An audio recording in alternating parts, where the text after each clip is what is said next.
கர்த்தருடைய வார்த்தைக்கு திருப்புவோம். ஏசாயா 48, ஏசாயா எழுதின புஸ்தகம் 48ஆம் அதிகாரம் 17வது வசனம். இஸ்ரவேலின் பரிசுத்தராய் இருக்கிற உன் மீட்பரான கர்த்தர் சொல்லுகிறதாவது, பிரயோஜனமாய் இருக்கிறதை உனக்கு போதித்து நீ நடக்க வேண்டிய வழியிலே உன்னை நடத்துகிற உன் தேவனாகிய கர்த்தர் நானே. இன்றைய நாள் செய்தியின் தலைப்பு, தேவனாலே லாபம் உண்டாகும். தேவனாலே லாபம் உண்டாகும். அந்த ஏசாயா புஸ்தகத்துல திரும்ப நான் வாசிக்கிறேன் பாருங்க. ஏசாயா 48:14. இஸ்ரவேலின் பரிசுத்தராய் இருக்கிற உன் மீட்பரான கர்த்தர் சொல்லுகிறதாவது, பிரயோஜனமாய் இருக்கிறதை உனக்கு போதித்து நீ நடக்க வேண்டிய வழியிலே உன்னை நடத்துகிற உன் தேவனாய கர்த்தர் நானே. இதுல இந்த வேத வசனத்துல மத்தியில ஒரு வார்த்தை வருது பாருங்க, பிரயோஜனமாய் இருக்கிறதை. தமிழ்ல பிரயோஜனமாய் இருக்கிற என்று போட்டிருக்கு. ஆங்கில மொழிபெயர்ப்புகள், பல்வேறு விதமான மொழிபெயர்ப்புகள் இருக்கு பாருங்க. அதுல கிங் ஜேம்ஸ் வெர்ஷன், அதுலயும் ஆம்பிளிஃபைடு வெர்ஷன், அதுலயும் ப்ராஃபிட் போட்டிருக்காங்க பாருங்க. ப்ராஃபிட், ப்ராஃபிட்னா தமிழ்ல லாபம் என்ற அர்த்தம். லாபம், தேவனாலே லாபம் உண்டாகும். லாபம் தேவனாலே. வேதத்தில் இன்னொரு இடத்துல வேத வசனம் சொல்கிறது, கர்த்தரின் ஆசீர்வாதமே ஐஸ்வரியத்தை தரும். ஆசீர்வாதமே ஐஸ்வரியத்தை தருமா. அதே போலதான் தேவனாலே லாபம் உண்டாகும் பாருங்க. ப்ராஃபிட், பிரயோஜனமாய் இருக்கிறதே. கர்த்தர் நமக்கு ப்ராஃபிட்டை கொடுக்க விரும்புகிறாருங்க. லாபத்தை கொடுக்க விரும்புகிறார். லாபகரமான கர்த்தர். பல்வேறு விதமான லாபங்கள் இருக்கு பாருங்க. லாபம் என்றால் நாம் ஐஸ்வர்யம், பணம் என்று பொருள் மாத்திரம் அல்ல. படிக்கிற பிள்ளைகளுக்கு கர்த்தர் ஞானம் என்கின்ற லாபத்தை கொடுக்கிறாரு. வேலை ஸ்தலங்களில் வேலை செய்வதற்கு கர்த்தர் பெலன் என்கின்ற ஞானத்தை, லாபத்தை கொடுக்கிறாரு பாருங்க. குழந்தையே இல்லையா, திருமணமாகி பல்வேறு வருடங்கள் ஆயிடுச்சா, குழந்தை வரத்தை லாபமாக கர்த்தர் கொடுக்கிறார் பாருங்க. ஒரு குடும்பத்தில் கடன் பிரச்சனையா, அந்த கடன் பிரச்சனை நீங்குவதற்கு பண தேவைகளை கர்த்தர் லாபகரமான ரீதியில் அந்த குடும்பத்தில் சந்திக்க வைக்கிறாருங்க. ஆமாம், தேவனாலே லாபம் ஒவ்வொரு குடும்பத்துக்கும், ஒவ்வொரு தனிப்பட்ட மனிதனுக்கும், ஒவ்வொரு தனிப்பட்ட மனுஷிக்கும் உண்டாகிறது. ஒரு தேசத்துக்கே லாபம் உண்டாகிறது, ஒரு சமுதாயத்துக்கே லாபம் உண்டாகிறது. தேவனாலே நட்டம் நஷ்டம் என்று உருவாகலைங்க. அவராலே லாபம் மாத்திரம்தான் உண்டாகிட்டு இருக்கு ஒவ்வொரு ஜனங்களுக்கும். ஆமாம், தேவனுடைய வார்த்தையில், தேவனுடைய அகராதியில் நஷ்டம் நட்டம் என்று ஒரு வார்த்தை கிடையாது. எப்பொழுதுமே அவர் லாபகரமான தேவன் தான்.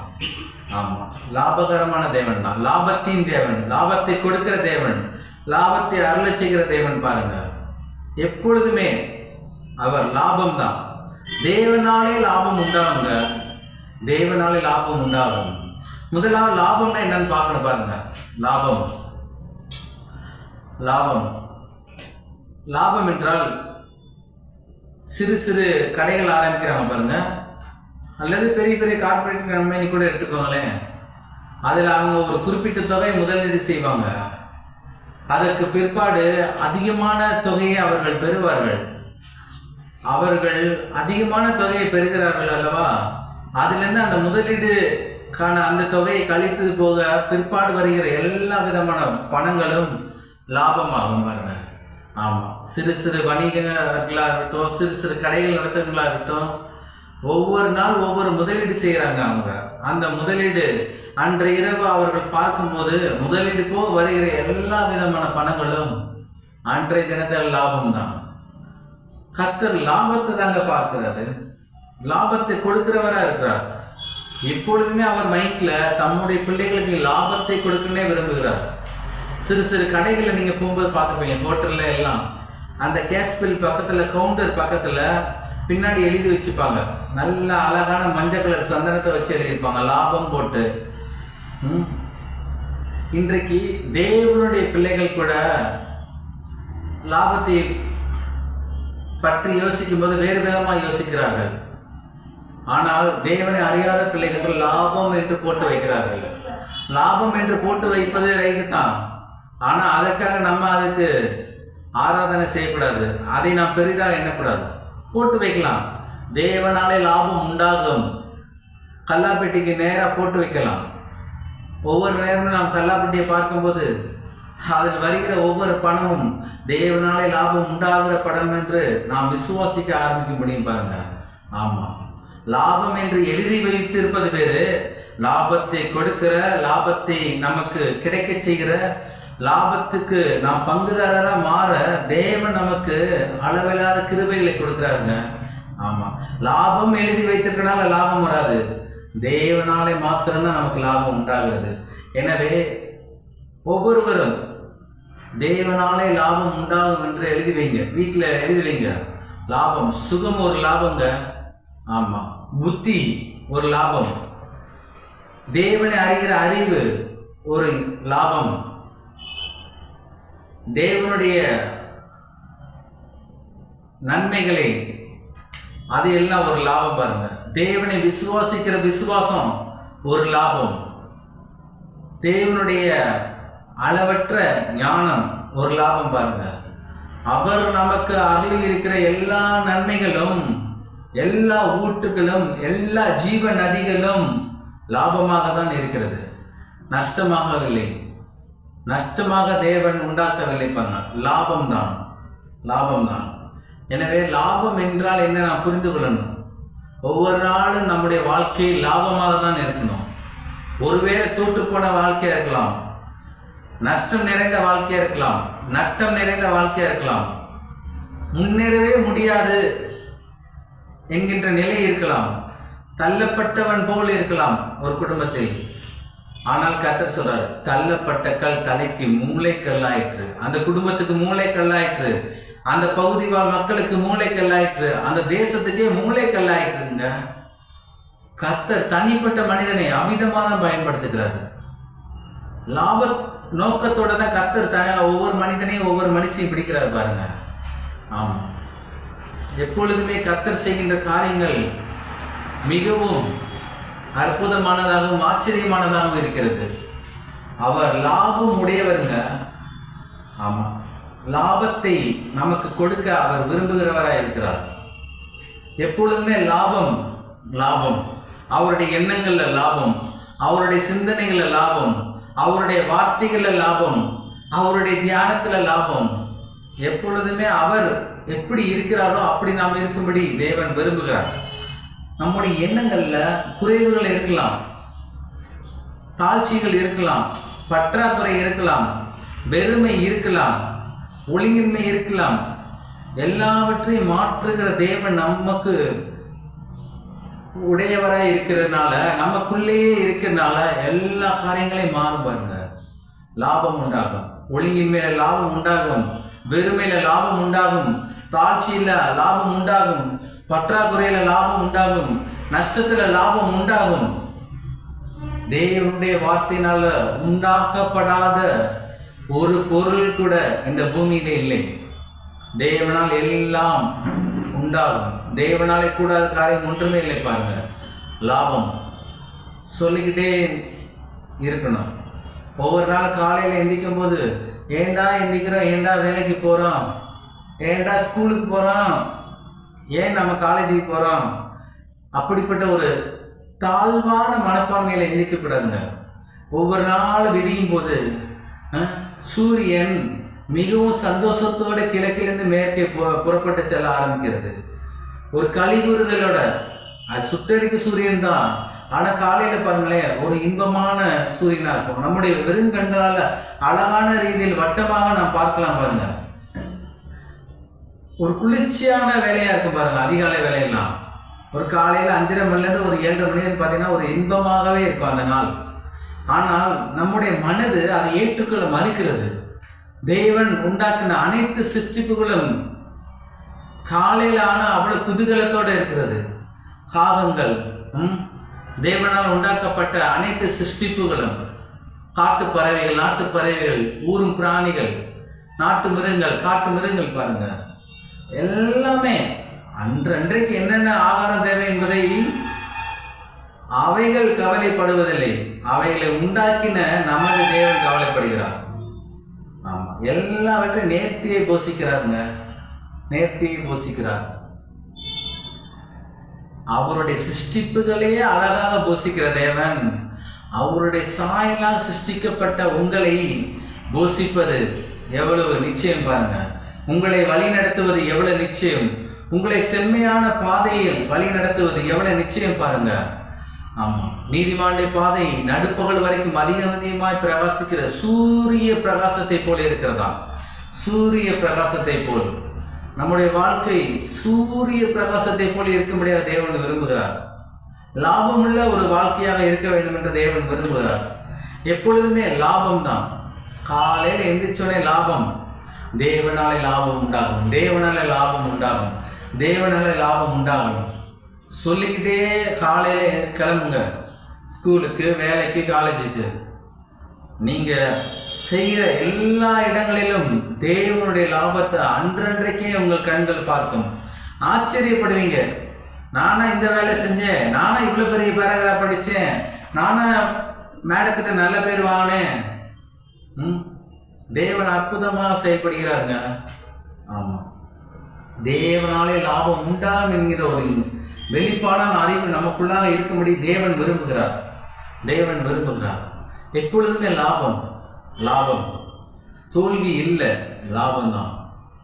நஷ்டம் இல்லை, லாபம்தான். தேவனாலே லாபம் உண்டாகும், தேவனாலே லாபம் உண்டாகும். லாபகரமான தேவன்ங்க. ஆமாம், லாபகரமான தேவன். ஆமென். லாபம். தேவன் ஆதாமையும் ஏவாளையும் சிருஷ்டிக்கும் போது நஷ்டத்தில் சிருஷ்டிக்கவில்லை, நட்டத்தில் சிருஷ்டிக்கவில்லை, தோல்வியில் சிருஷ்டிக்கவில்லை, லாபத்தில் தான் சிருஷ்டித்தார். லாபத்தை அவர்கள் ஆளுகை செய்யும்படியாக, லாபத்தின் மேல் லாபம் அவர்கள் அடையும்படியாக தான் சிருஷ்டித்தார். ஆதாம் ஏவாளும் தோல்வியில்ல ஒரு வாழ்க்கை வாழும்படியாக அல்ல, நஷ்டப்பட்ட ஒரு வாழ்க்கை, கஷ்டப்பட்ட வாழ்க்கை வாழும்படியாக தேவன் உருவாக்கவில்லை. அவர்கள் இன்பமாக, இனிமையாக, இனிப்பாக, லாபகரமாக, அதிக லாபத்தோடு ஒவ்வொரு நாள் வாழும்படி தேவன் விரும்பினாருங்க. ஆதாம் ஏவாளையே தேவன் அபிதமாக வாழ விரும்பியிருப்பார் என்றால், கல்வாரி சிலுவையில் அடிக்கப்பட்ட ஆண்டவராய் இயேசு கிறிஸ்துவின் இரத்தத்தினால பாவ மன்னிப்பை பெற்று அவரை கல்வாரி சிலுவையின் மூலமாக அவருடைய நாமத்தின் மேல் விசுவாசம் வைத்து அவரையே உள்ளத்தில், இல்லத்தில் சொந்த ரட்சகராக ஏற்றுக்கொண்ட நாம் வாழுகிறோம். அவருடைய பிள்ளைகளாக நாம் வாழுகிறோம். நமக்கு எவ்வளவு விதமான லாபத்தை அவர் கொடுக்க அவர் விரும்பி இருப்பார் பாருங்க. லாபம் எப்பொழுதுமே லாபத்தோடு தான் தேவன் தனிப்பட்ட மனிதனை பார்க்கிறார். தேவன் தனிப்பட்ட மனிதனை பார்க்கும்போது அந்த மனிதன் லாபம் அடைவது மாத்திரமல்ல, அவருடைய மகா பெரியதான திட்டமும் நோக்கம் கூட. அந்த மனிதன் மூலமாக அந்த பகுதி மக்கள், அந்த சமுதாயம், அந்த தேசம், அந்த தேசத்தின் மக்கள் அனைவரும் லாபத்தோடு வாழும்படியாக தேவன் விரும்புகிறார். வேதத்தில் விதமாக ஒரு வசனம் சொல்கிறது, என் பாத்திரம் நிரம்பி வழிந்து ஓடுகிறது. தனிப்பட்ட மனிதனுடைய வாழ்க்கையின் லாபம் வழிந்து ஓடணும். அந்த லாபம் அநேகருக்கு ஆசீர்வாதமாக இருக்கணும், தேசங்களுக்கு ஆசீர்வாதமாக இருக்கணும். கர்த்தர் பார்க்கிறார். சாதாரண மனிதர்கள் அல்லங்க, அற்பமான மனிதர்கள் அல்ல, நாம் அற்புதமான மனிதர்கள், மிக பிரம்மாண்டமான படைப்பு. நாம் தேவ சாயல். தேவ சாயல் நஷ்டமான சாயலா? தேவ சாயல் தோல்வியில ஒரு சாயலா? தேவ சாயல் எங்கும், எதிலும், எப்பொழுதும் லாபம் நிறைந்த சாயலுங்க. ஆமா, தேவ சாயல், தேவ ரூபத்தை நாம் பெற்றுக்கொண்டிருக்கிறோம். தேவ சாயல, தேவனுடைய ரூபத்தை நாம் பெற்றுக்கொண்டிருக்கும் போது எப்படி தோல்வி நமக்குள்ளாக வரும்? எப்படி நஷ்டம் நமக்குள்ளாக வரும்? நட்டம் என்பது நம்முடைய வாழ்க்கையின் அகராதியிலே இருக்கக்கூடாது. இயேசுவின் நாமத்தினாலே எங்கும், எதிலும், எப்பொழுதும் லாபம். ஏனென்றால் லாபத்தின் தேவன் நம்மை உண்டாக்கிறார். லாபத்தின் சாயல் நமக்குள்ளா இருக்குது, லாபத்தின் ரூபம் நமக்குள்ளா இருக்குது. இன்னும் சொல்ல போனால் லாபத்தின் மகா பரிசுத்தமான ரத்தம் நமக்குள்ளா ஓடிக்கொண்டிருக்கிறது. இயேசுவின் ரத்தம் நம்முடைய பாவங்களை கழுவி நீக்கிறது பாருங்க. எல்லா விதமான நன்மைகளையும் லாபத்தையும் தேவன் நமக்கு கொடுத்திருக்கிறார். நமக்கு கொடுக்காத ஒரு லாபம் என்று இந்த பூமியில இல்லைங்க.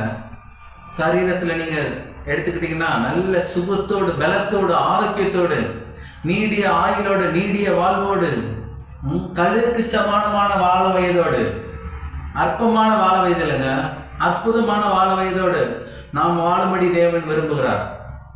தேவனுடைய விருப்பங்கள் எல்லாம் லாபகரமானது, எல்லாம் லாபகரமானது. மகா பெரிதானவைகள் அவைகள், மகா பெரிதான திட்டங்கள், மகா பெரிதான நோக்கங்கள் உங்களை குறித்து. தேவன் உங்களை குறித்து வைத்திருக்கிற காரியங்கள் எண்ணில் அடங்காதவை, எண்ண முடியாதவை, சொல்லி முடியாதவை, விவரிக்க முடியாதவை. அவருடைய திட்டங்கள், நோக்கங்கள் எல்லாம் நாம் சிறு வயதிலிருந்தே கற்றுக்கொள்ள வேண்டும். சிறு வயதிலிருந்தே, சிறு வயதிலே கற்றுக் கொடுத்தாவினால் வாலிப வயதில்தான் கற்றுக்கொள்ள வேண்டும். ஏனென்றால் நாம் வாழுகிற காலகட்டங்கள் மிக குறுகியலானது. வாழுகிறது கொஞ்ச காலம், அதிலே தேவனுக்காக, தேவனுடைய திட்டத்துக்காக, இந்த ஜனங்களுக்காக நாம் ஆசீர்வாதம் உள்ள லாபகரமான ஒரு வாழ்க்கையை வாழும்படியாக தேவன் விரும்புகிறார். மனிதனுடைய பிறப்பு ஏதோ பிறந்துட்டோம், எப்படி நாம் வாழ்ந்துட்டோம் என்று கரை சேர்ந்து விடுவோம் அப்படி என்று இல்லைங்க.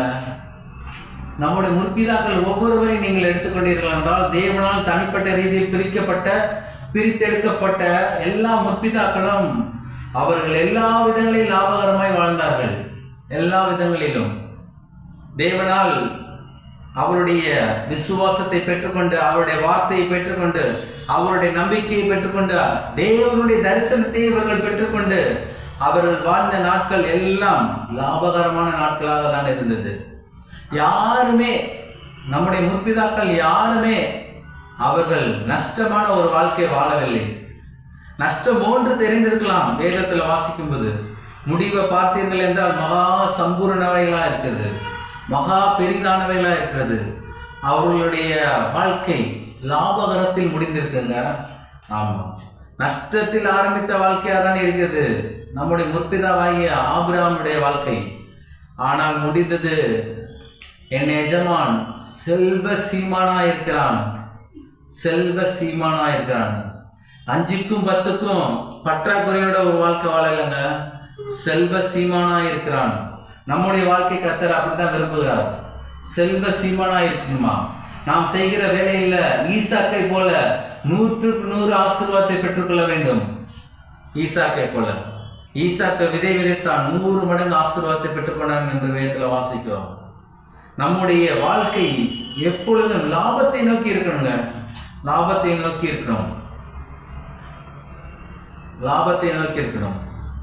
தேவனுடைய படைப்பு ஆதாமும் ஏவாளும் லாபத்தில் வாழ்வதுதான் தேவனுடைய படைப்பாக இருந்தது. லாபகரமான ரீதியில் சிந்திக்கவும், லாபகரமான ரீதியில் வாழவும், லாபகரமான ரீதியில் திட்டங்களை, தீர்மானங்களை எடுக்கவும், லாபகரமான ரீதியில் ஏதேன் தோட்டத்தை ஆளுகை செய்யவும், லாபகரமான ரீதியில் இந்த பூமியை ஆளுகை செய்யும்படி தான் தேவன் விரும்பினார். ஆனால் தேவனுடைய வார்த்தையை விட்டு, தேவனுடைய சித்தத்தை விட்டு, தேவனுடைய தீர்மானத்தை விட்டு ஆதாம் ஏவாள் பிசாசினுடைய வார்த்தைக்கு செவி கொடுத்தபடினால் அவர்கள் லாபத்தை இழந்தார்கள். ஆதாம் ஏவாள் பிசாசினுடைய வார்த்தைக்கு செவி கொடுத்ததினால், கீழ்ப்படிந்ததினால், சத்தத்தை கேட்டதினால் லாபத்தை இழந்தார்கள், நஷ்டத்தை பெற்றார்கள். லாபம் சென்று விட்டது, ஆட்டோமேட்டிக்காகவே நஷ்டம் வந்தது. எப்படி என்றால், ஒரு இருளான பகுதி இருக்கிறது, நீங்கள் ஒரு வீட்டில் இருக்கீங்க, கரண்ட் போச்சுன்னா டக்குன்னு இருட்டாயிருது. ஒரு டார்ச் லைட் அடிச்சிங்கன்னா வெளிச்சமாயிருது பாருங்க. அதே போல தான் இருள் இருக்கிற இடத்தில் வெளிச்சத்துக்கு வேலை இல்லைங்க, வெளிச்சம் இருக்கிற இடத்துல இருளுக்கு வேலை இல்லை. கேட்கக்கூடாத சத்தத்தை கேட்டதுனால, தேவனுடைய வார்த்தையை விட்டு பிசாசுடைய வார்த்தை கீழ்ப்படிந்ததுனால அவர்கள் லாபத்திலிருந்து மகா பெரிய நஷ்டத்துக்கு தள்ளப்பட்டார்கள். நஷ்டம்னா கொஞ்சம் நஞ்சம் இல்லைங்க, கொஞ்சம் நஞ்சம் இல்லை, மகா பெரிதான நஷ்டம், மகா பெரிதான இழப்பு. தேவன் அவருடைய சாயலாக, அவருடைய ரூபத்தின்படி சிருஷ்டித்த மனிதர்கள் தேவனுடைய சத்தத்தை கீழ்ப்படியாதனால, பிசாசனுடைய சத்தத்துக்கு கீழ்ப்படியதுனால மகா பெரிய இழப்பு, நஷ்டம், தோல்வி, நட்டம் எல்லாம் வாழ்க்கையின் பங்காக மாறினது. தேவன் அவ்விதமாக சிருஷ்டிக்கவில்லை. தேவனுடைய சிருஷ்டிப்பின் தன்மை வேறு, பிசாசனுடைய தந்திரமான வார்த்தைகள் என்பது முற்றிலும் வேறு. பாருங்க, ஏதேன் தோட்டத்தை பண்படுத்தவும், காக்கவும், ஆளுகை செய்யவும், அதிகாரம் செலுத்தவும் தேவன் ஆதாம் ஏவாளை உருவாக்கி வைத்திருந்தார். ஆனால் இவர்கள் கேட்கக்கூடாத சத்தத்தை. எனவே நாம் ஒன்று தீர்மானிக்க வேண்டும், எந்த சத்தத்தை கேட்க வேண்டும், எந்த சத்தத்தை கேட்கக்கூடாது. எப்பேற்பட்ட செய்திகளை நாம் கேட்க வேண்டும், எப்பேற்பட்ட செய்திகளை நாம் கேட்கக்கூடாது. நம்முடைய காதுகளை தேவன் சிருஷ்டித்துக்கிறாங்க. எனவே நன்மையான காரியங்கள் யாவற்றையும் 2 காதுகள் வழியாக நாம் உள்ள எடுத்துக்கொள்ள வேண்டும். ஜீவனுள்ள காரியங்கள், ஆசீர்வாதத்துக்கான காரியங்கள், அபிஷேகத்துக்கான காரியங்கள், லாபகரமான காரியங்கள் எல்லாவற்றையும் 2 விதமான காதுகளில் சத்தத்தை கேட்கணும். தேவனுக்கு பிரியமில்லாத என்ற காரியங்கள் வரும்போது நாம் நம்முடைய 2 கரங்களை கொண்டு காதை நாம் அடைத்துக் கொள்ள வேண்டும். ஏனென்றால் தேவனுடைய வார்த்தைக்கு விரோதமாக தான் பிசாசுடைய வார்த்தைகளும் பிசாசுடைய தந்திரமான செயல்களும் இருக்கிறது என்பதை நாம் புரிந்து கொள்ள வேண்டும். தேவ சத்தமா மனித சத்தமா என்று நாம் தீர்மானமாக இருக்க வேண்டும். பாருங்க, மனித சத்தத்தில் தேவனுடைய சத்தம் இருக்கிறதா அல்லது மனித சத்தத்தில் பிசாசுடைய சத்தம் இருக்கிறதா என்று நாம் பகுத்து ஆராய வேண்டும். தேவன் அதற்கு தான் ஞானத்தை கொடுத்திருக்கிறார். எப்பொழுதுமே தேவ சத்தமா தேவனுடைய திட்டமா என்று நாம் பார்க்க வேண்டும். அல்லது நம்முடைய வாழ்க்கையில ஏதாவது ஒரு காரியத்தில் கூட பிசாசுடைய சத்தமோ, பிசாசுடைய திட்டமோ, பிசாசுடைய தீர்மானமோ செயல்படக்கூடாது. எனவே தான் கர்த்தர் சொல்றாரு, பொறுமையா இருங்க, விசுவாசத்துல வளருங்க, என்னுடைய சத்தத்தை கேட்க பழகிக்கொள்ளுங்கள், என்னுடைய சத்தத்தை அனுதினமும் கேட்க பழகிக்கொள்ளுங்கள். அவருடைய சத்தத்தை அனுதினமும் கேட்க பழகினவர்கள் யாவரும் தோல்வியில் அவருடைய வாழ்க்கை முடியவில்லை, எப்பொழுதுமே லாபத்தில் தான் முடிந்தது. தேவ சத்தத்தை, தேவ திட்டத்தை, தேவ நோக்கத்தை, தேவனுடைய வழி நடத்துதலை தேவன் காட்டுகிற பாதையில் நாம் நடத்தும் போது நம்முடைய வாழ்க்கையின் எல்லா பகுதிகளிலும், எல்லா விதமான பகுதிகளிலும் லாபமாக தான் இருக்கிறது. தேவ சத்தத்தை விட்டு விலகி பிசாசுடைய சத்தத்துக்கு நாம் செவி கொடுத்தோமானால் மிகப்பெரிய நஷ்டம், ஈடுகட்ட முடியாதுங்க. இந்த ஜென்மத்தில் நாம் ஆளுகிற இந்த காலகட்டங்களில் தேவனுடைய சத்தத்தை விட்டு விலகி பிசாசுடைய சத்தத்துக்கு நாம் செவி கொடுப்போமானால் அந்த நஷ்டத்தை ஈடுகட்ட முடியாது. மறுபடியும் ஒருவேளை நஷ்டத்தை நாம் ஈடுகட்ட வேண்டுமானால் தேவ சத்தத்தை நாம் கேட்க, தேவனுடைய மன்னிப்பை நாம் பெற்றுக்கொண்டு தேவ சத்தத்தை நாம் கேட்க நாம் ஆவியிலே ஆர்வமுள்ளவர்களாக இருக்க வேண்டும். கர்த்தர் தான் சொல்றார், எப்பொழுதுமே தேவ சத்தத்தை கேட்கிறவர்களாய் தேவனுடைய பிள்ளைகள் இருக்க வேண்டும். தேவ சத்தத்தை சில நேரங்களில் மனிதர் மூலமாக கூட பிசாசானவன் பேசுவான் பாருங்க. எனவே மனிதர்கள் மூலமாக வருகிற காரியங்கள் கூட இது பிசாசின் சத்தமா தேவ சித்தமா என்று நாம் அலசி ஆராய வேண்டும். ஏனென்றால் ஏதேன் தோட்டத்தில் சர்ப்பத்தின் வடிவில் தான் பிசாசானவன் வந்தான். பிசாசுக்கு மந்திரம் இல்லைங்க, மாயம் இல்லை. பிசாசுக்கு ஒன்று தெரிஞ்சது தந்திரம் மாத்திரம்தான், பொய் தான். தந்திரமும் பொய்யும் நிறைஞ்சதுதான் பிசாசுனுடைய மொத்த வல்லமை. பாருங்க, வேற ஒன்றும் கிடையாது. இயேசுவின் நாமத்தினால பிதாவாகிய தேவன் காலால தள்ளினவங்க பரலோகத்திலிருந்து எல்லாம் கொடுக்கப்பட்ட அதிகாரத்தை வல்லமை எல்லாம் பிடுங்கிட்டு தான் தள்ளினாரு. நிர்வாணமாய் தள்ளப்பட்ட மனிதன் பிசாசம். அவனிடத்துல ஒன்றும் இல்லை. அவனிடத்துல இருக்கலாம் தந்திரம், மந்திரம், தந்திரம், பொய், இதுதான் இருக்கிறது. எனவே நாம் தேவ சத்தத்தை கேட்கிறவர்களாக இருக்க வேண்டும். தேவனுடைய திட்டத்தின்படி வழி நடத்துவர்களாக இருக்கப்பட வேண்டும் பாருங்க. எனவே லாபம் நம்முடைய பங்காக மாற வேண்டும். லாபம் எப்பொழுதுமே நாம் அதை யோசித்து அதை தியானித்து நம்முடைய வாழ்க்கையின் பங்காக, நம்முடைய உரிமையாக நாம் மாற்றிக்கொள்ளணும் பாருங்க. எப்பொழுதுமே தேவன் சொல்றார், எப்பொழுதுமே லாபம் தான்பா. ஒவ்வொரு நாள் லாபம், ஒவ்வொரு நிமிடமும் லாபம், ஒவ்வொரு நேரமும் லாபம், ஒவ்வொரு மணித்துளிகள் கூட லாபம் தான். ஏனென்றால் வேதத்தில் நொடியை பற்றி, நிமிடத்தை பற்றி, மணியை பற்றி வேதத்தில் சொல்லப்பட்டிருக்கு. 24 மணி நேரத்தில் 1 மணி நேரத்தை நீ நஷ்டத்தை வச்சுக்கோப்பா, 23 மணி நேரத்தை உனக்கு லாபத்தை தரேன்னு இயேசு சொல்லவே இல்லை. 24 மணி நேரமும் நமக்கு லாபம் தான், எப்பொழுதுமே லாபம் தான். நாம் வேலை செய்தாலும் லாபம் தான், நாம் காலேஜில் படித்து கொண்டிருந்தாலும் லாபம் தான், நாம் ஸ்கூலில் படித்து கொண்டிருந்தாலும் லாபம் தான், நாம் டிராவல் பண்ணி வீட்டுக்கு வந்து கொண்டு இருந்தால் லாபம் தான், வீட்டில் தூங்கிட்டு இருந்தால் லாபம் தான். எப்போதுமே லாபத்தின் அதிபதி ஆண்டவராய் இயேசு கிறிஸ்துங்க. லாபத்தின் அதிபதி நம்முடைய பிதாவாகிய தேவன். ஆமாம், எப்பொழுதுமே லாபம் லாபம். கர்த்தர் லாபத்தை நம்ம கொடுக்கிறவராக இருக்கிறார் பாருங்க. லாபமுள்ள தேவன். நாம் லாபம் மட்டும் அடைவது மாத்திரமல்ல, நம் மூலமாக நம்முடைய வேலை ஸ்தலங்கள், நம்முடைய கிளாஸ் ரூம், நம்முடைய காலேஜ் ரூம் என் மூலமாக ஆசீர்வதிக்கப்பட வேண்டும் என்று தேவன் விரும்புகிறாருங்க. தேவன் விரும்புகிறார். எப்பொழுதுமே தான் மட்டும் ஆசீர்வதிக்கப்படுவது தேவ சித்தம் இல்லை. நம்முடைய முற்பிதாக்கள் பாருங்களேன், யாவருமே நீங்க வேதத்தில் எடுத்துக்கொண்ட அனைத்து முற்பிதாக்களும் அவர்கள் யாவரும் தன்னுடைய சுயநலத்துக்காக லாபத்தை அவர்கள் பெற்றுக்கொள்ளவில்லை. தன் மூலமாக அநேகருக்கு லாபத்தை அவர்கள் கொடுக்கிறவர்களாக இருந்தார்கள். சுயநலம் இருந்தாலே லாபம் தேவனால் கொடுக்கப்பட முடியாதுங்க. தன்னலம் இருக்கணும். தன்னிடத்தில் இருக்க எல்லாம் தேவனால் எனக்கு கொடுக்கப்பட்டது என்கின்ற ஒரு பெரிய வெளிப்பாடு நமக்குலாம் இருக்கணும். அப்படி இருந்தால் மாத்திரமே தேவன் காரியங்களை சித்தி பெற செய்ய முடியும். பாருங்க, வேதத்தில் வாசிப்போம். ஆதியாகமம் 30:27. ஆதியாகமம் 30:27. இந்த இடத்துல வாசிக்கிற பாருங்க, வாசிக்கிறேன். அப்பொழுது லாபான், உன் கண்களில் எனக்கு தயவு கிடைத்ததேயானால் நீ இரு, உன் நிமித்தம் கர்த்தர் என்னை ஆசீர்வதித்தார், உன் நிமித்தம் கர்த்தர் என்னை லாபத்தில் வழி நடத்தினார், உன் நிமித்தம் கர்த்தர் என் குடும்பத்துக்கும் என் மந்தைகளுக்கும் லாபத்தை அவர் செய்திருக்கிறார், ஆசீர்வதித்தார். பாருங்க, உன் நிமித்தம். இந்த இடத்துல நம்முடைய முற்பிதாவாகிய யாக்கோபை குறித்து பார்க்கிறோம். பாருங்க, யாக்கோபு ஒரு குறிப்பிட்ட நேரத்தில் தாயின் தகப்பனை விட்டு தனது சொந்த தாய் மாமனாகிய லாபானுடைய வீட்டில் தங்கியிருக்கும்படி தேவ திட்டமாக இருந்தது.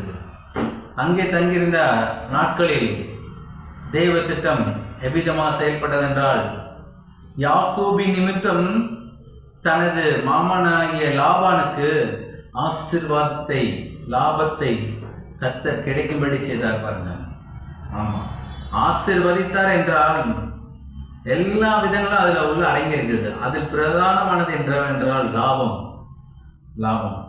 அப்பொழுது லாபான், உன் கண்களில் எனக்கு தயவு கிடைத்ததே ஆனால் நீ இரு, உன் நிமித்தம். இன்னைக்கு நாம அப்படிப்பட்டவர்களா இருக்கணும்.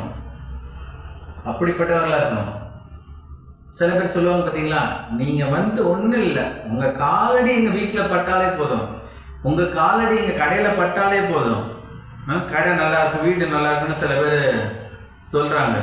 அதே போலதான் இங்க சொல்றாரு, லாபான் சொல்றாரு பாருங்க, உன் நிமித்தம் கர்த்தர் என்னை ஆசீர்வதிப்பார், உன் நிமித்தம் கர்த்தர் என்னை ஆசீர்வதிக்கிறார். அப்பேற்பட்ட ஒரு ஆசீர்வாதம் உள்ள ஒரு பாத்திரமாக நாம இருக்கணுங்க. ஆசீர்வாதம் உள்ள ஒரு பாத்திரமாக நாம் இருக்கணும். உங்களுக்கு எளிதாக புரியும்படியா நாம் சொல்ல போனா, நாம ஒரு தேனை போல் இருக்க வேண்டும். தேன் இனிப்பானதுங்க, இனிமையானது, இன்பமானது, அநேகருக்கு அது திகட்டத்தக்க ரீதியில் இன்பத்தை கொடுக்கிறது. பாருங்க, அப்படித்தான் நம்முடைய வாழ்க்கை இருக்க வேண்டும். இந்த இடத்துல நம்முடைய முற்பிதாவாகிய யாக்கோபுடைய வாழ்க்கை அவிதமாக இருந்தது. யாக்கோபு செய்த அந்த வேலையில கர்த்தர் ஆசீர்வதித்தார். அந்த வேலைனா எந்த வேலை? சாதாரண வேலை, ஆடு மேய்க்கிற வேலை. நம்முடைய பார்வையில் அது ஆடு மேய்க்கிற சாதாரண வேலை. அந்த காலகட்டங்களில் வனாந்திரமான பகுதிகளில் இப்போ கூட நம்ம நினச்சா எங்கனாலும் தண்ணி குடிச்சுக்கலாம், எங்கனாலும் டீ சாப்பிட்டுக்கலாம், எங்கனாலும் ஹோட்டலில் சாப்பிட்டுக்கலாம். அந்த காலகட்டத்தில் அவர்கள் வாழ்ந்த நாட்களில் ஆடுகளை அவர்கள் மேய்த்து கொண்டிருந்தார்கள் பாருங்க. அதுலேயும் கூட கர்த்தருடைய ஆசீர்வாதம் வெளிப்பட்டது. சும்மா ஆடு மேய்ச்சாங்க என்று நாம் சொல்வது கிடையாதுங்க. அதில் பல்வேறு விதமான காரியங்கள் உண்டு. அதில் ஆமாம், ஒரு ஆடு மேய்ப்பன் என்றால் எல்லாவற்றிலும் தேறினவனாக இருக்க வேண்டும்.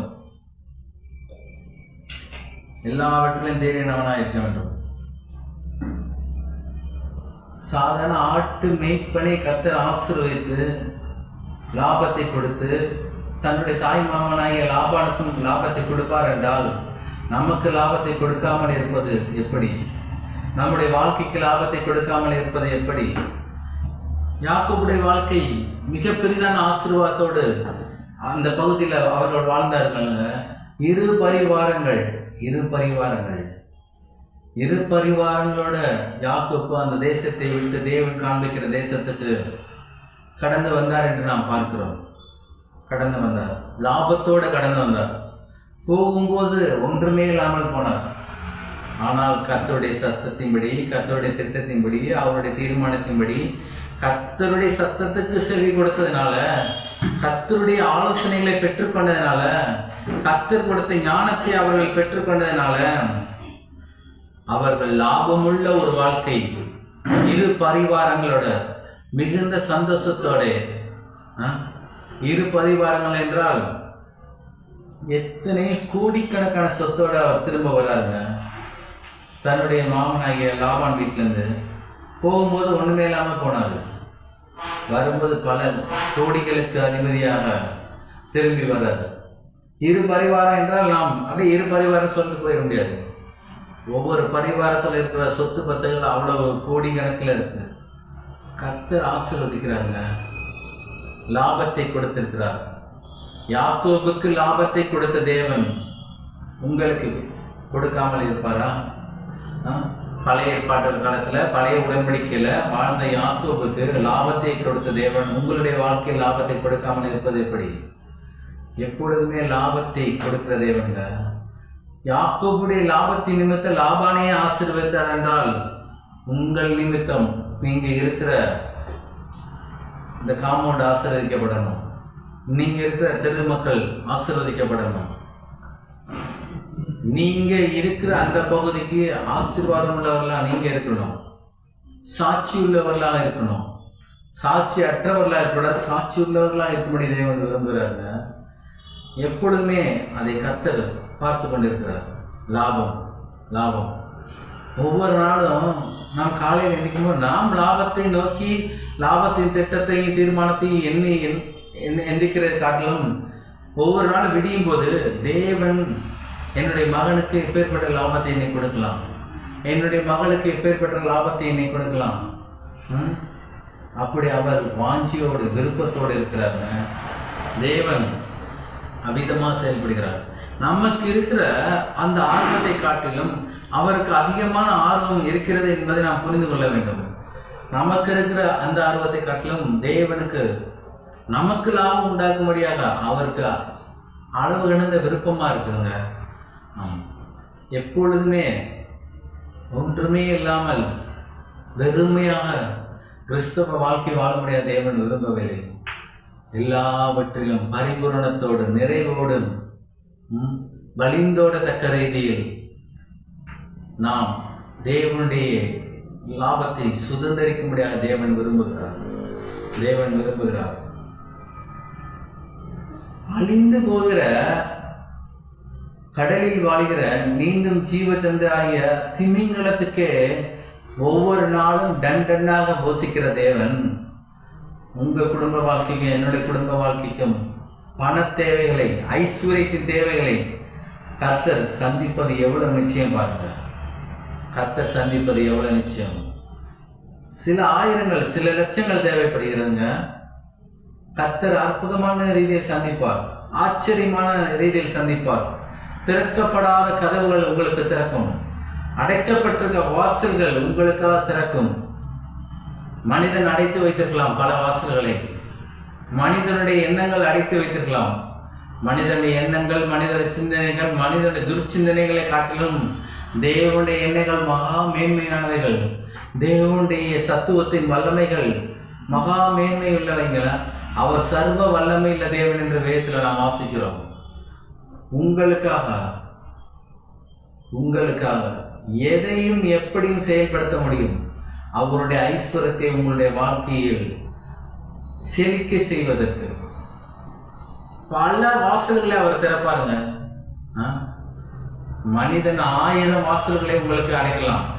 கர்த்தர் 10,000 வாசல்களை உங்களுக்கு திறந்து வைத்திருக்கிறார். ஆனால் அடைக்கப்பட்ட வாசலுக்குள்ளே இருந்து நாம் அழுது கொண்டு இருப்பதை காட்டிலும் திறக்கப்பட்ட வாசலுக்கு நேராக தேவனுடைய வார்த்தையை நாம் பற்றி கொண்டு தேவனுடைய சத்தத்தை நாம் கேட்டுக்கொண்டு நாம் நம்முடைய வாழ்க்கை நகர்ந்து செல்லும்படியாக தேவன் விரும்புகிறார். அடைக்கப்பட்ட வாசலுக்குள்ளே நாம் இருப்பது தேவ சித்தம் அல்ல, தேவனுடைய திட்டம் அல்ல. அடைக்கப்பட்ட வாசல்களை இயேசுவின் நாமத்தினாலே தகர்த்தெறிந்து தேவன் திறந்து வைத்திருக்கிறதும் ஒருவரும் அடைக்க முடியாத திறந்த வாசலுக்கு நேராக நாம் கடந்து செல்வது தேவனுடைய விருப்பமாக இருக்கிறது. எனவே தேவனுடைய பிள்ளைகள் யாவரும் அடைக்கப்பட்ட வாசலுக்குள்ளாக இருக்கக்கூடாது. எனக்கு வெற்றி இல்லை, தோல்வி இல்லை, ஞானம் இல்லை, அறிவு இல்லை, புத்தி இல்லை, பணம் இல்லை, சுகம் இல்லை, பலன் இல்லை, வாழ்வு இல்லை, வளமை இல்லை என்று அதெல்லாம் அடைக்கப்பட்டிருக்கு. இயேசுவின் நாமத்தினால் அடைக்கப்பட்ட எல்லா விதமான வாசல்களை காட்டிலும் தேவன் திறந்து வைத்திருக்கிறார். வாசல்களை நீங்கள் நோக்கி நகரும் போது, நீங்கள் முன்னெடுத்து செல்லும் போது கர்த்தர் உங்களுக்கு முன்னே சென்று கோணனான எல்லா காரியங்களையும் செவ்வாய் பண்ணுகிறவராக இருக்கிறார். அவருடைய சமூகம் உங்களுக்கு முன்பாக சென்று எல்லா காரியங்களையும் செவ்வாய் பண்ணுகிறது. பாருங்க, இஸ்ரவேல் ஜனங்களுக்கு முன்பதாக தேவ பிரசனம், தேவனுடைய மகிமை, தேவனுடைய ஆளுகை முன் சென்றது. மேகஸ்தம்பமாகவும் அக்கினி ஸ்தம்பமாகவும் தேவ ஆவியானவரை அவர்களை வழிநடத்தினாருங்க. அவர்களுக்கு எதிராக இருந்த எரிகோ கோட்டையை கர்த்தர் தகர்த்தெறிந்தார். உங்களுக்கு எதிராக இருக்கிற, உங்களுடைய தொழிலுக்கு எதிராக இருக்கிற, உங்களுடைய வியாபாரத்துக்கு எதிராக இருக்கிற, உங்களுடைய படிப்புக்கு எதிராக இருக்கிற சில சுவர்களை தேவனால் தகர்க்க முடியாதா? நாம் நம்முடைய மனதில் தேவனை குறித்து எப்பேற்பட்ட ஒரு எண்ணம் நாம் வைத்திருக்கிறோம். தேவனால முடியாதுங்க. எரிகோ காட்டையை காட்டில் இது பெருசுங்க இல்லைங்க. ஒவ்வொரு தனிப்பட்ட மனிதனுடைய வாழ்க்கையும் எரிகோ காட்டையை காட்டிலும் பெருசு இல்லை. அவையெல்லாம் ஒன்றுமே இல்லாத சாதாரண சுவர்கள். சிறு பிள்ளைகள் கூட காலை தூக்கி உதைச்சா அந்த சுவர்கள் இடிந்து விழும். ஆனால் நீங்கள் சுவரை பார்த்து பயப்படுறீங்க, சுவர்கிட்ட போகவே பயப்படுறீங்க. இயேசுவின் நாமம் உங்களுக்குள்ளே கொடுக்கப்பட்டதுனால, இயேசுவின் நாமத்தினாலே நீங்கள் உங்கள் காலை தூக்கி உதைச்சிங்கன்னா எப்பேற்பட்ட கோட்டையாக இருக்கலாம், சுவராக இருக்கலாம், எல்லாம் இடிந்து விடும்.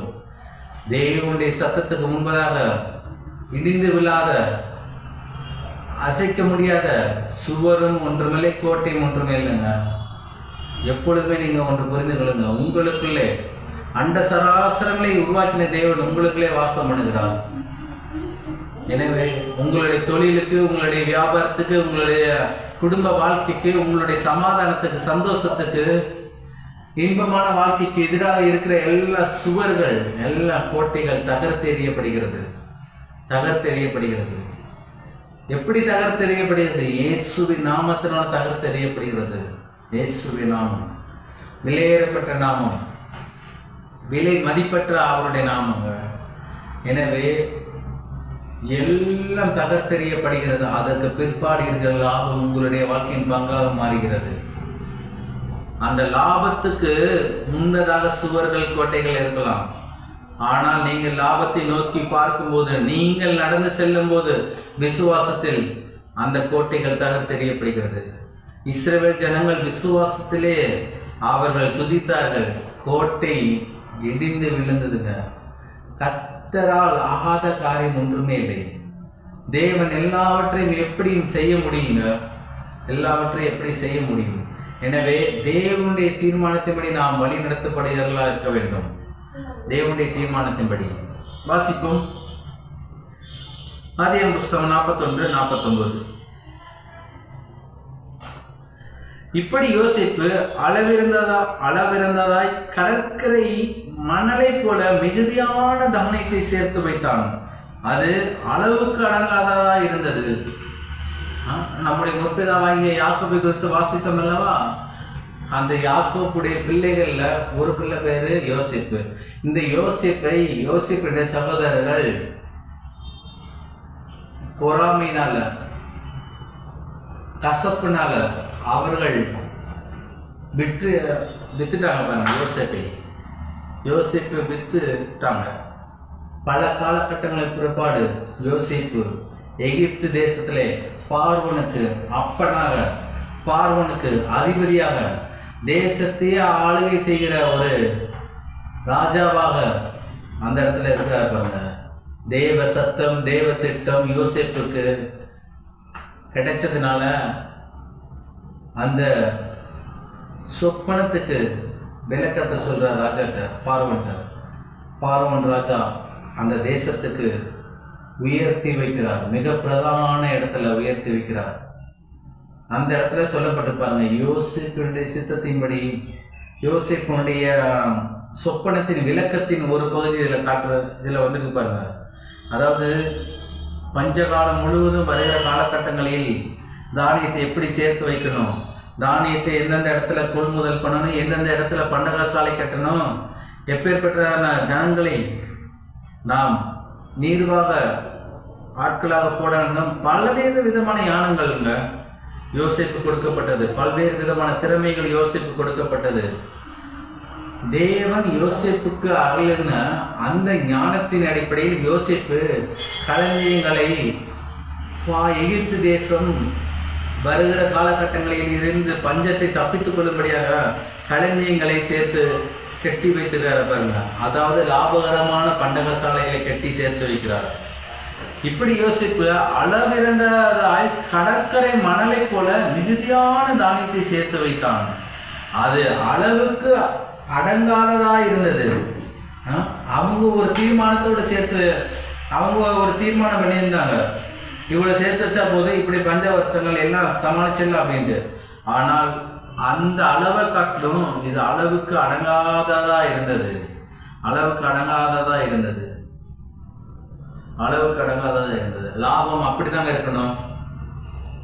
ஒரு தேசத்துக்கே லாபங்களை சேர்த்து வைக்கும்படி யோசேப்புக்கு தேவன் கொடுத்த ஞானம் உங்களுக்கும் கர்த்தர் கொடுத்துக்கிறார். யோசேப்புக்கு அபிதமான ஞானத்தை கர்த்தர் கொடுத்து ஆளுதையும் திறமையும் திறமையான ஆட்களையும் கர்த்தர் கொடுத்திருப்பார் என்றால் உங்களுக்கு கர்த்தர் கொடுக்கிறது அதிக நிச்சயங்க. உங்களுக்கு கர்த்தர் கொடுக்கிற அதிக நிச்சயம். லாபத்தை சேர்த்து வைக்கணுமா? எவ்வளவு லாபத்தை சேர்த்து வைக்கணும்னா அது அளவுக்கு அடங்காததா இருக்கணுமா? நாம நினைக்கிறோம் நமக்கு ஒரு 5 லட்சம் இருந்தா போதுமே, ஒரு 10 லட்சம் இருந்தா போதுமே, இல்லை ஒரு 1 கோடி ரூபாய் இருந்தா போதுமேன்ட்டு கர்த்தர் சொல்றாரு. அதெல்லாம் என்னுடைய எண்ணங்கள் அல்ல. என்னுடைய எண்ணங்கள் அதிலும் மேலானவைகள், பெரிதானவைகள், மா பெரியவைகள். அந்த எண்ணங்கள் யாவும் அந்த அளவுக்கு லாபத்தை அளவுக்கு அடங்காத ரீதியில் சேர்த்து வைக்க தேவன் விருப்பம் உள்ளவராக இருக்கிறாங்க. லாபம், ஐஸ்வர்யம் ஒரு லாபம், தெய்வீகமான சுகம் ஒரு லாபம், ஒரு குழந்தை பிறப்பு ஒரு லாபங்க. எத்தனையோ குடும்பங்கள்ல பணம் அதிகமா இருக்கு, ஐஸ்வர்யம் அதிகமா இருக்கு, ஆனா ஒரு குழந்தை செல்வம் இல்லை, ஒரு கற்பத்தின் கனி இல்லாதனால அந்த குடும்பத்துல சமாதானம் இல்லை, சந்தோஷம் இல்லை. நான் சொல்றேன், இந்த வேலையில இயேசுவின் நாமத்தினால கர்த்தர் அற்புதமான ரீதியில் லாபம் என்கின்ற குழந்தை கொடுப்பாருங்க. ஆமா, லாபம் என்கின்ற குழந்தை கொடுப்பார். லாபம் எல்லா விதங்களிலும் செயல்படுகிறது, எல்லா விதங்களிலும். யோசேப்பின் மூலமாக அந்த வருகின்ற அந்த பஞ்சங்களுக்கு தப்பிக்கும்படியாக, பஞ்சங்களுக்கு ஏதோ 1 வருஷம் 2 வருஷம் இல்லைங்க, பல வருடங்கள், ஆயிரக்கணக்கான மக்கள் அவர்கள் யாவரும் போஷிக்கும்படியாக கர்த்தர் அளவு கடந்த ரீதியில் ஞானத்தை சேர்த்து வைக்கும்படி யோசேப்புக்கு ஞானத்தை கொடுத்திருந்தாருங்க. ஆமா, லாபம் எப்படி வேலை செய்கிறது என்று நான் பார்க்கணும் பாருங்க. லாபம் வாசிப்போம். ஆதியாகமம் 41:56. ஆதியாகமம் 41:56. அந்த லாபத்துடைய தன்மைகள் என்னென்று அதை போட்டிருப்பாங்க. தேசம் எங்கும் பஞ்சம் உண்டானபடியால் யோசேப்பு களஞ்சியங்களை எல்லாம் திறந்து எகிப்திற்கு விட்டான். பஞ்சம் எகிப்து தேசத்திலே வர வர கொடியதாயிற்று. அந்த இடத்துல என்ன சொல்லப்பட்டிருப்பாங்க? யோசேப்பு களஞ்சியங்களை எல்லாம் திறந்து, எல்லா களஞ்சியங்களையும் திறந்து, லாபத்தை திறந்து, லாபத்தை திறந்து. நமக்கு களஞ்சியம் இருக்கணுங்க. நமக்கு களஞ்சியம் இருப்பதை காட்டிலும் களஞ்சியங்கள் இருக்கும்படி தேவன் விரும்புகிறார். அதாவது உங்களுக்கு புரியும்படியே சொல்லப்போனால், பேங்க் பாஸ்புக் ஒன்று இருக்கிற காட்டிலும் 2-3 அக்கௌண்ட்டு, போஸ்ட் ஆஃபீஸில் 2-3 அக்கௌண்ட் இருக்கணும். கர்த்தர் நிரப்ப வல்லவராக இருக்கிறார். கர்த்தர் கொடுக்க வல்லவராக இருக்கிறார். கர்த்தர் ஐஸ்வர்யத்தை நம்முடைய களஞ்சியத்தில் நிரப்ப அவர் ஆர்வம் உள்ளவராக இருக்கிறார். ஆனால் நம்மகிட்ட எந்த களஞ்சியமே இல்லையே. அந்த இருக்கிற ஒரு களஞ்சியத்தில் கூட பணமில்லை என்று நாம் மன ரீதியாக கவலைப்பட்டு கொண்டிருக்கிறோம். அப்படி கவலைப்பட தேவையில்லை. யோசிப்பு களஞ்சியங்கள்லாம் திறந்து எகிப்திற்கு விட்டுறாங்க. தேவன் நமக்கு லாபங்களை கொடுப்பாருங்க. நிச்சயம் நம்மளுடைய களஞ்சியங்கள் நிரம்பும். பேங்க் அக்கௌண்ட் நிரம்பி வழிந்து ஓடும். என் பாத்திரம் நிரம்பி வழிந்தது என்று தேவன் சொன்னது உண்ட. என் பாத்திரம் நிரம்பி வழிகிறது என்று தேவன் சொன்னார் என்றால் நம்முடைய களஞ்சியங்கள் நிரம்பி வழியும். நம்முடைய களஞ்சியங்கள் வனாந்திரத்திலே நெய்யை பொழிய பண்றாருங்க. வனாந்திர வெப்பமான பகுதி, கடும் சூடு நிறைந்த பகுதி. அப்படியே லைட்டாக தண்ணி ஊற்றினா கூட உறிஞ்சிடும். நெய் எவ்வளோ உருகி பாருங்க. கர்த்தர் சொல்றாரு, வனாந்திரத்தில் நெய்யை பொழிய பண்றாரு. நீ உரி, எவ்வளோ நாள் உரி, நீ எவ்வளோக்குள்ள உரிய அவ்வளோக்குள்ள நான் விட்டுருக்குறேன். நீ உறிஞ்சி திருப்தியாகி அதுக்கு மேலே வனாந்திரத்தில் நெய் வழிந்தோடத்தக்க ரீதியில் உங்களுடைய வாழ்க்கையை கர்த்தர் ஆசீர்வதிக்க விரும்புகிறார். ஒருவேளை இப்போ சாப்பாட்டில் பிரியாணியில் நெய் ஊற்றவே கஷ்டப்படுகிறவர்களாக நாம் இருக்கலாம்.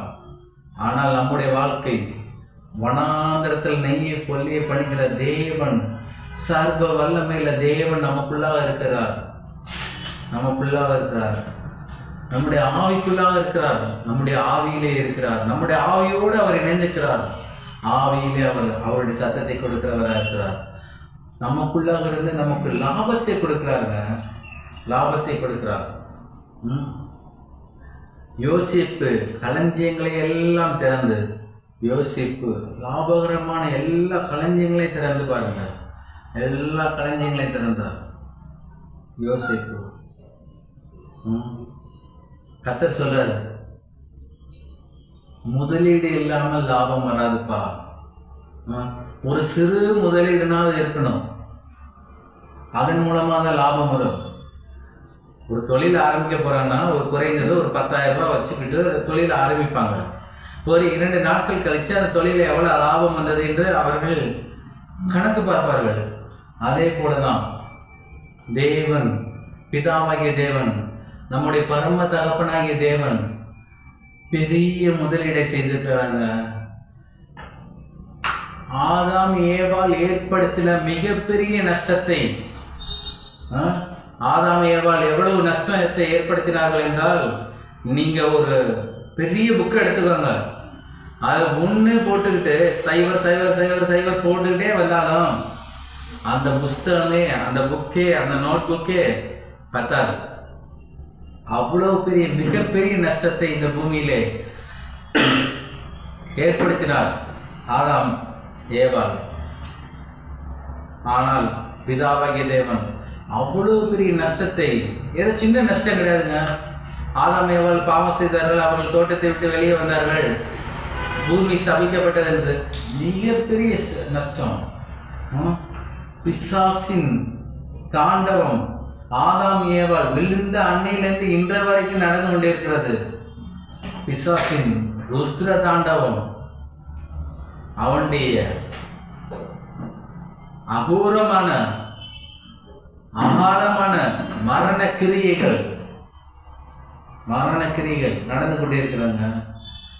ஆதாம் ஏவாள் ஏற்படுத்தின நஷ்டத்தை ஈடுபடுத்தும்படியாக, சரி கட்டும்படியாக அதிலே லாபம் பார்க்க முடியாத நம்முடைய பரம தகப்பனாகிய பிதாவாகிய தேவன் ஆண்டவரை இயேசு கிறிஸ்துவை முதலீடாக செய்தார். இந்த பூமியிலே புழுதியிலே பிறக்க செய்தார்.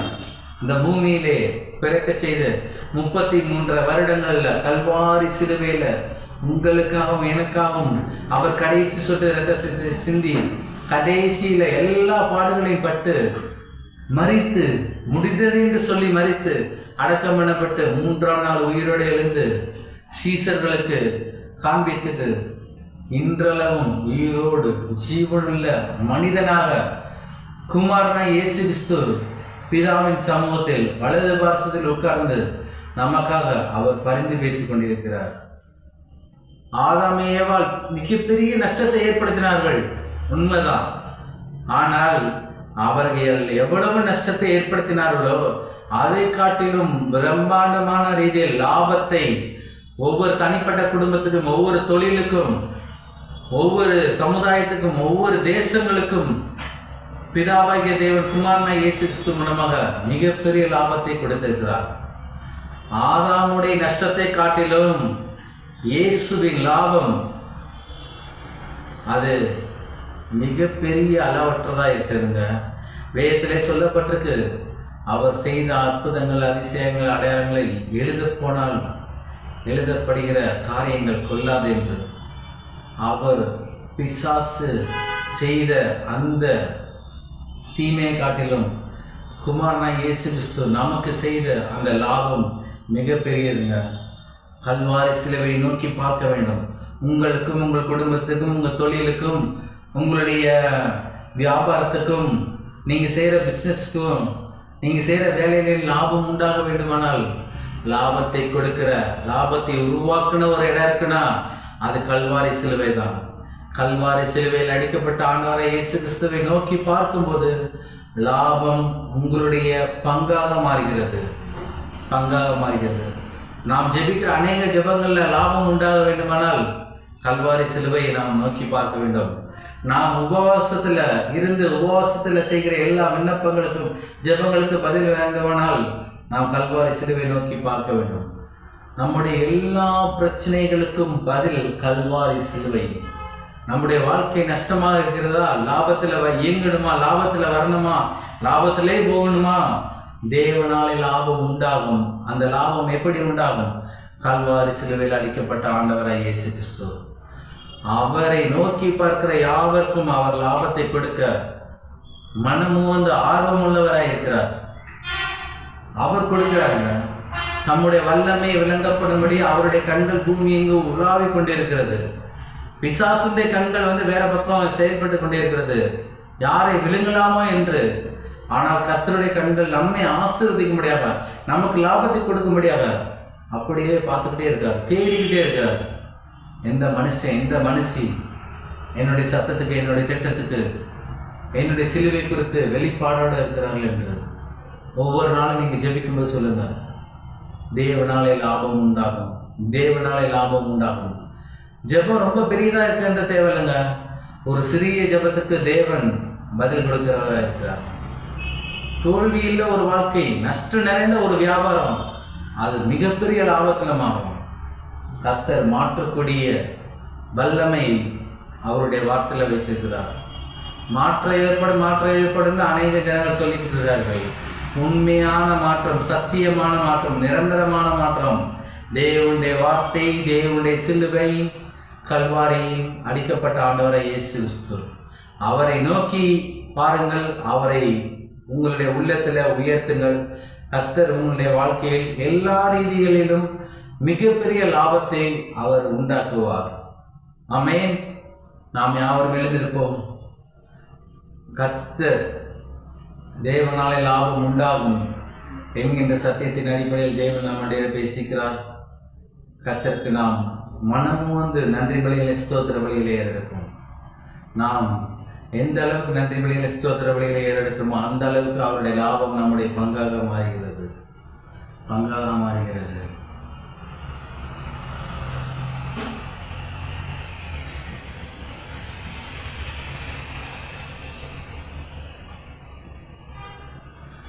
ஸ்தோத்திரம்.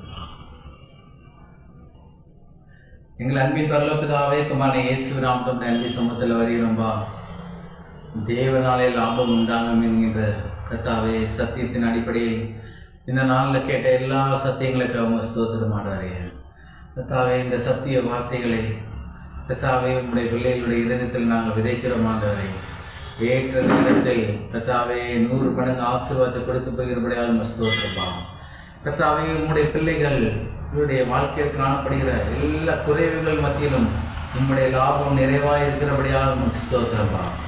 உம்முடைய லாபம் கர்த்தாவே உமக்கு ஸ்தோத்திரப்பா. இயேசுவின் நாமத்தினால எல்லா தடைகளும் மாறுபடியாக நாங்கள் ஜெபிக்கிறோம். எல்லா விதமான குறைவுகள் நிறைவாகும்படியாக நாங்கள் ஜெபிக்கிறோம்ப்பா. எல்லா விதமான நஷ்டம் லாபமாக மாறும் என்று நாங்கள் சொல்லுகிறோம்ப்பா. கர்த்தாவே உமக்கு ஸ்தோத்திரம். இந்த சத்தியத்தை கேட்கிற ஒவ்வொருவரையும் நீ பேர் பேராக ஆசீர்வதிக்கும்படியாக நாங்கள் ஜெபிக்கிறோம்ப்பா. கர்த்தாவே, அவருடைய உள்ளத்தில் வெளியேறப்பட்ட தேவனுடைய வார்த்தையை நாங்கள் விதைக்கிறோம். இயேசுவின் நாமத்தினால ஆசீர்வதிங்க, லாபம் உண்டாகும்படியாக நாங்கள் ஜெபிக்கிறோம்டாரே. கர்த்தாவே உமக்கு ஸ்தோத்திரம்பா, ஸ்தோத்திரம்பா. ஒவ்வொரு குடும்பத்தையும் பேர் பேராக ஆசீர்வதிக்கிற தேவன் நீர் ஆண்டவரே. கர்த்தாவே உமக்கு ஸ்தோத்திரம் ஆண்டவரே. நீ மகா பெரியவர் ஆண்டவரே. கல்வாரி சிலுவையிலே உம்முடைய சொந்த குமாரனை எங்களுக்காக அடிக்க ஒப்பு கொடுத்த தேவன் நீர் ஆண்டவரே. உம்முடைய பரந்த உள்ளத்தை நாங்கள் எண்ணி பார்க்கிறோம் ஆண்டவரே. நன்றி பலிகளை ஸ்தோத்திர வழி நாங்கள் ஏறெடுக்கிறோம்பா. லாபம் எங்களுடைய சொத்தாக, எங்களுடைய பங்காக, எங்களுடைய வாழ்க்கையின் அச்சாரமாக நீர் எங்களுக்கு கொடுத்திருக்கபடியாக ஸ்தோத்திரம்பா. இயேசுவின் நாமத்தினாலே லாபத்தை நாங்கள் சுதந்திரிக்கிறோம். இயேசுவின் நாமத்தினாலே ஒவ்வொரு நாளும் காலையில் எழுந்தவுடன் நாங்கள் சொல்லுவது தேவனாலே லாபம் உண்டாகும். கர்த்தாவே, கர்த்தரின் ஆசீர்வாதம் ஐஸ்வர்யத்தரும் அதனுடைய அவர் வேதனை கூட்டார் ஆண்டவரே. தகப்பனே உமக்கு ஸ்தோத்திரம். நீர் அவிதமாக செய்கிறீர். உம்முடைய பிள்ளைகளுடைய வாழ்க்கையில் எப்பொழுதும் எங்கும் எதிலும் எல்லாவற்றிலும் எல்லா சூழ்நிலையில் மத்தியிலும் லாபம் மாத்திரமே அவர்களுடைய பங்காக நீர் அவர்கள் கொடுத்திருக்கபடியாக ஸ்தோத்திரம். ஆசீர்வதிங்க, வழி நடத்துங்க. கலந்து கொண்ட நம்முடைய பிள்ளைகள் ஒவ்வொருவரையும் ஆசீர்வதிங்க. அவருடைய வாழ்க்கை சமாதானம் நிறைந்த, சந்தோஷம் நிறைந்த, சுகம் நிறைந்த, பலம் நிறைந்த, ஐஸ்வர்யம் நிறைந்த, லாபகரமான வாழ்க்கையாக நீர் மாற்றி தந்திருக்கபடியாக ஸ்தோத்திரம். இயேசு கிறிஸ்து நாம ஜெபிக்கிறோம் ஜீவன் நல்ல பிதாவே, ஆமென். என் ஆத்துமாவே கர்த்தரை ஸ்தோத்திரி, என் முழுமையான பரிசுத்த நாம ஸ்தோத்திரி. என் ஆத்துமாவே கர்த்தரை ஸ்தோத்திரி. கர்த்தர் சகல உபகாரங்களை என்றும் வராது. ஆமென். கர்த்தர் தாமே உங்களை ஆசீர்வதிப்பாராக.